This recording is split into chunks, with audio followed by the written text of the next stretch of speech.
Good morning, Cherokee Warriors. And welcome back to the CHS News. I'm your host, Giancarlo. And I'm your other host, Tanner. This is my first time being on camera, and I'm excited to give y'all amazing news. And I'm back. Let's move on to the freezing weather. Hello, Warriors. I'm Troy Watson. I'm bringing you the weather. Today is cloudy and the temperature is 49 degrees. Tomorrow, there will be a heavy thunderstorm. Friday, there is a scattered thunderstorm. And on the weekend, Saturday, we'll have light rain. And Sunday, it's just cloudy. Back on Monday, it will be mostly sunny and the temperature is 52 degrees. Finally, on Tuesday, it is also still sunny. I'm Trey Watts. That's all for weather. Stay warm, Warriors. Wow, it's getting really cold out there. Yep, it really is. So let's move on to weekly events. Welcome back to upcoming events here at Cherokee High School. Your books are now for sale. Get them before it's too late. Today, Wednesday, January 24th, the chess club will be meeting in room 700 after school. Thursday, January 25th, the first priority will be meeting in the course room at 7:45 a.m. Everyone is welcome. The art club will be meeting after school as well. Friday, January 26th, Chick-fil-A biscuits are for sale outside the auditorium. Come out and support our Cherokee basketball team at home at 4:30 versus Walton. Go buy your tickets on the GoFan app. Next up, we got Ruby's segment coming up, which is Random.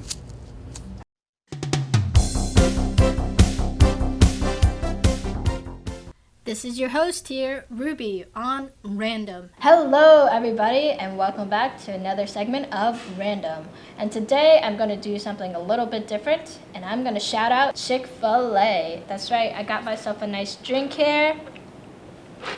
Got some food. Got some amazing Greek yogurt with fruit and granola. And it even comes with a nice complimentary spoon. And then, of course, I got the famous chicken biscuit right there. Look at that. But that's just my opinion. But hey, if you don't like breakfast, that's perfectly fine. Because guess what? Chick-fil-A has lunch too. And dinner. Speaking of dinner, what are you doing for dinner? Do you know? Well, if you don't, I recommend you stop by Chick-fil-A tomorrow night. That's right, tomorrow night. From 4 p.m. to 8 p.m., Speech and Debate is doing Spirit Night. That's right, if you haven't seen it, all across the halls and hopefully on the announcements. We are doing a Spirit Night from 4 to 8 p.m. tomorrow, January 25th, from 4 to 8 p.m. And if you use the mobile app, don't forget to use the mobile code WARRIORS to help us out. So please, come to Chick-fil-A and help us out. You won't regret it.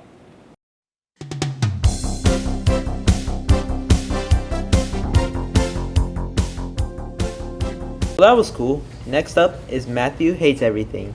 Ladies and gentlemen, I'm Matthew J. Thomas and I hate everything. Today, I'm going to be hating on a certain profession, referees. Now, if you're a Georgia fan like me, or a fan of any team that played Alabama, you're going to agree with me and say the referees suck. Now, Alabama's been getting away with penalties since at least the 2017-18 season. Clip that I'm going to show up on the board is a run from DeAndre Swift in the 2018 National Championship. You can clearly see that it's a face mask and that it should be a 15-yard penalty, move forward on the field, play first down. Nope, no flag was thrown. It resulted in a negative gain for Georgia, and they went on to second down.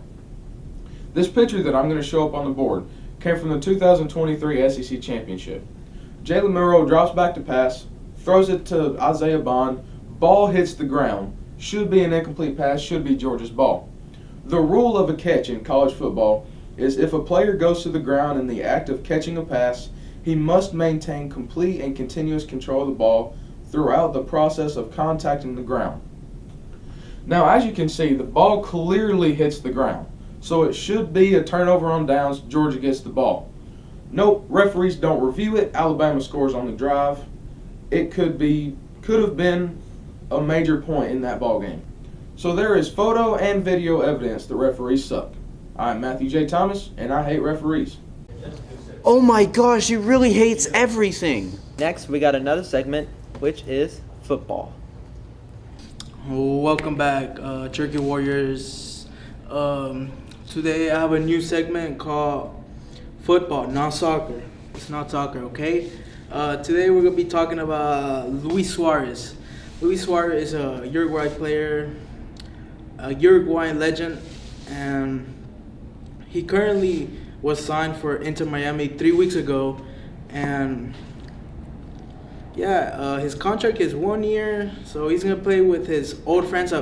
Back then, Suarez used to play at Barca, so he's playing currently with his old friends, Messi, Sergio Busquets, Jordi Alba, and him. Yeah, all 3 Barca players playing at Inter Miami. That's nice. So yeah, that's all that I have for today, and see you next Wednesday. Next up is Combat Kashmir. Hello and welcome back to Combat Kashmirs. I'm your host, Cohen Edmondson. Now today we're going to be talking about the 4th Infantry Division and what they wore during Operation Cobra. Now the 4th Infantry Division were a lucky unit and received HBTs, unlike most infantry divisions who just received their wools in the M41 field jacket. They would typically ditch their jackets and roll up the sleeves, but the 4th Infantry Division received that nice, warm weather cotton uniform, so you see a lot of guys either ditching the wools under their HBTs or just wearing their wool shirts. Now, the 4th Infantry Division would wear the 2nd variant HBT in the dark shade. There was a light shade that was used from 1943 to early 1944, and there was a first pattern which was used in 1942, but was phased out really fast after the Battle of Guadalcanal, where the Marines would be surrounded in the army, and the pockets just could not hold as much. The pockets were bigger so that way they could hold, it was said, 2 rations. Now, with their HBTs, they wore the Rough Out service shoe. The Rough Outs were the primary shoe of the 4th Infantry Division. You see some officers and some lucky guys who had the Type 2 service shoe, and over their shoes they wore gaiters. Gaiters were a canvas legging that was connected to the shoe and the pants, and you would tuck your trousers into it, and it was to help keep stuff from getting inside of your shoe. Now this is all that the 4th Infantry Division wore throughout Operation Cobra. I hope you enjoy and have a great one. Wow, that was really cool, wasn't it, Giancarlo? Yeah, it really was. Well, let's come up to our last segment, which is historical sports.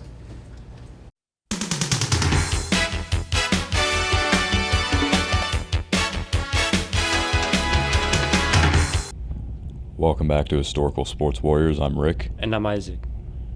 This week we'll be talking about what is nothing short of a historical moment in NFL history. On January 10th, 1982, the 49ers and the Cowboys clashed in the NFC Championship game.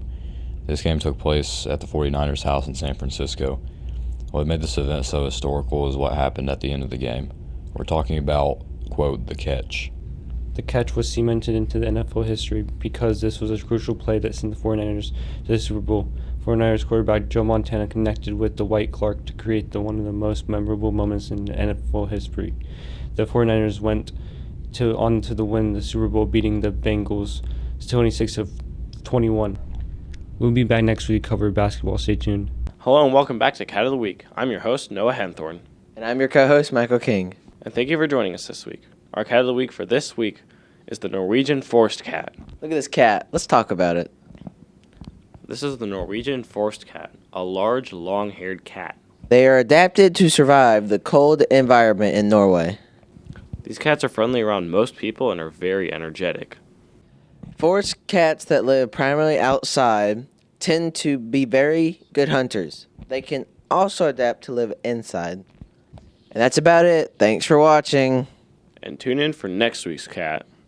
Well, that's a wrap of our show. We hope you enjoyed watching all of our segments this week. Don't forget to check out our unaired segments on our YouTube channel, CHS News Warriors Style. Don't forget to follow our Instagram and check out the behind the scenes. Make sure to follow our TikTok as well. Make sure to like, subscribe, and have an awesome rest of the week, Warriors.